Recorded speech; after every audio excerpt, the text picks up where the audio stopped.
The day I met Reverend Uma Okpai, I came with fire. I dropped my seed, waiting for impartation. The man said, sit down. You think you are the first I've seen? I've been here for more than 60 years. He asked me, how much is your library? That was when I discovered I didn't even take stock of my library. I now understood why these men are where they are. You see Uma Okpai and you say, anointed evangelist. He said, my library is worth 55 million.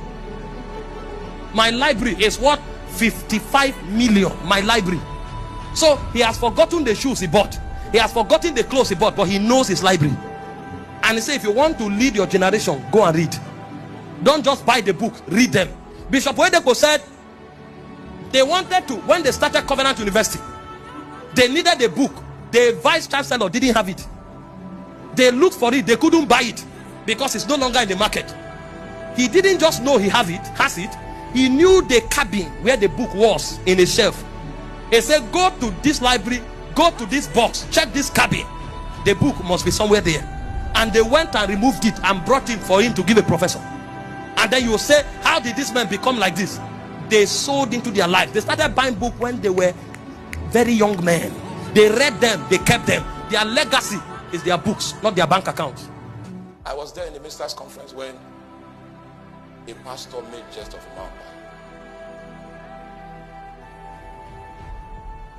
No need to continue the story. You already know. That's when I discovered that a human being can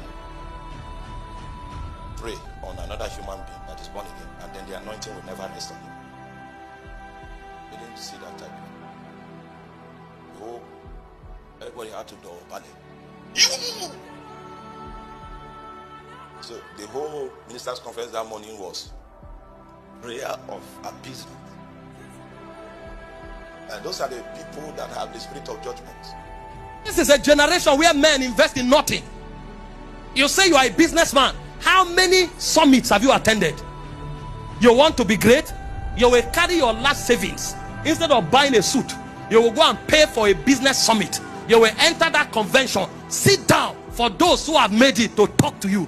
You will learn things that you will never find anywhere. That's why I said, buy the truth, sell it not. Through purity and prayer, commitment to purity and prayer, we now had people, intercessors like Babalola, that rule through a scepter of the Spirit. That's the heritage that we have. If we are going to do anything that will shake the continent, it will still be with the utensils that our ancestors found. God doesn't pioneer so much. He follows patterns. If it has happened before, don't try to be smart. Go and find out how it happened. I remember 12, 15 years ago, even when I was serving, I carried my last cash to travel to Lagos from Warri for Christ Embassy Cell Leaders Conference. In fact, that leaders conference we went, I told Pastor Sonny, join me in Lagos. Ask him what happened to us. We didn't have money. It was the last money I saved. I sent him transport. He met me in Lagos. When we closed, we didn't even know the brother we called that would sleep with, his house was very far. We were in Ikeja. He said he's in Oyingbo. I said, where's Oyingbo? That was my first time in Lagos. He said, enter bus going to Maitu. Where's Maitu? We asked for money. There's no money. God helped us. We scavenged money together. Even him didn't eat on his way while he was coming. Thank God for discipline. When they stopped in Ore, some people will sit down and say, bring one chicken there. Bring a malt. If they had eaten like that, would have been stranded. That was how we put money together and we went and stopped in Oyingbo. It was in that conference we started calling friends. Oh boy, I beg, send money over there. SOS. And some people gathered money, sent to us so that we can attend the conference every day. When we finished, go to Warri, go to Makurdi, was a burden. My friend had to talk to some of his friends to give us money to transport ourselves back. Because we were looking for knowledge. We were searching for knowledge. The next time we came again, this time transport was no longer a problem. We have learned something. And in that conference, Pastor Chris said, 1 tree, a forest. Shapa. Makorua Kata. That was when the revelation of dominion entered me. 1 tree can become a forest. I said, what? He said, in the natural, it may be difficult. But when the anointing comes upon your life, 1 tree can become a forest. It put dominion in my spirit. I told myself, I cannot fail. I can enter a city as one man. I will take it over. Because I traveled with my last cash to go listen to a man who has caught something.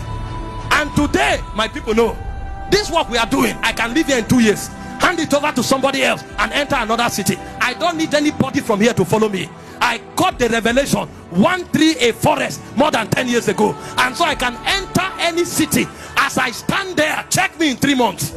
You will find many trees standing because I caught it. I caught it. I didn't read it in a book. I paid the price to seek the one that had it, and I caught it from him. He said, follow them who through faith and patience obtain the promise. You must pay the price to search for truth. You must pay the price to pursue knowledge. That's what makes you.